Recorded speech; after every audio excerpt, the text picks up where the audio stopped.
இலான பெரியார்களே, உலகத்தில் அல்லாஹ் சுப்ஹானஹு வ தஆலா அவன் தான் காலிக். காலிக் என்று சொன்னா என்ன? படைக்கக்கூடியவன்.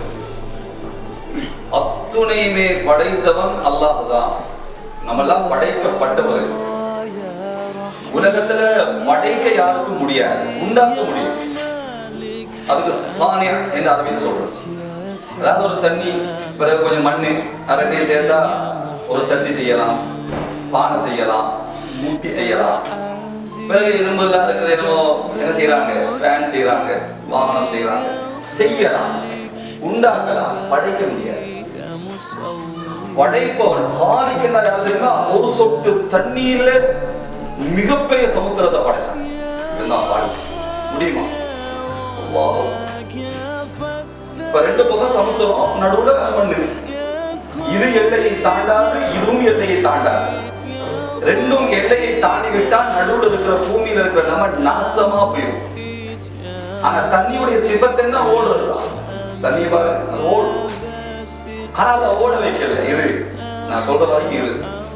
அப்ப காலிக்னா யாரு? ஒரு சொட்டு மண்ணில 3 மண்ணாக்கினான். அல்லாஹ் இந்த மண்ணை எந்த மூலப்பொருளால படைச்சான் தெரியாது. இந்த தண்ணி அல்லாஹ் எந்த மூலப்பொருளால படைச்சான் தெரியாது. இந்த காற்று எந்த மூலப்பொருளால படைச்சான் தெரியாது. இந்த வானம், சூரியன், சந்திரன் என்ன படைச்சது அல்லாஹ் தான். உங்களை படைச்சது அல்லாஹ் தான். உலகத்துல எல்லாத்தையும் படைத்தவன் அல்லாஹ். அல்லாஹ் சொல்ல, ஹுவல்லதி யுஸப்பிருக்கும் ஃபில் அர்ஹாமி கைஃப யஷா. நான் தான் உலகத்துல எல்லாத்தையும் படைச்சேன். சொல்லி நாம விரும்பி ஆம்பளையா போகணுமா? பெண்கள் நினைச்சு பெண்ணா போனாங்களா? நான் நினைச்ச முகமா இது? சொல்லுகிறேன், நான் நினைத்த முகமா இது? கண்ணாடியை பார்த்துட்டு ஒத்தை இப்படி இப்படி இப்படின்னா, ஏன்டா கண்ணாடி பார்த்து இந்த பாடு சொல்ற? இல்ல சிரிச்சு சிரிச்சு பார்த்தானா இன்னைக்கு அந்த புளி விடுவதற்கு அவனுக்கு ஆசையா? சிரிச்சு சிரிச்சு பார்த்தா அந்த புளி வராது. அல்லாஹ் வச்சாதான் புளி. அவருக்கு சிரிச்சா புளி விடுவோம் அப்படிதான் சொல்லுவாரு. அல்லாஹ் வச்சாதான் புளி. அதே மாதிரி நான் நினைச்ச நிறம் அல்ல, நான் நினைத்த முகம் அல்ல, நான் நினைத்த உமாவாப்பா இல்லை, நான் நினைச்ச ஊர் இல்லை, நான் நினைச்ச நிறம் இல்லை, நான் நினைச்ச குணம் இல்லை.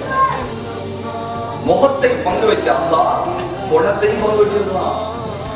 ஒவ்வொருத்தரும் சரி. அப்ப உலகத்தில் அல்லாஹ் படைச்ச படைப்புல ஆக சிறந்த படைப்பு தான் மனிதன். உலகத்துல பாருங்க, சிறந்த படைப்பு மனுஷன்.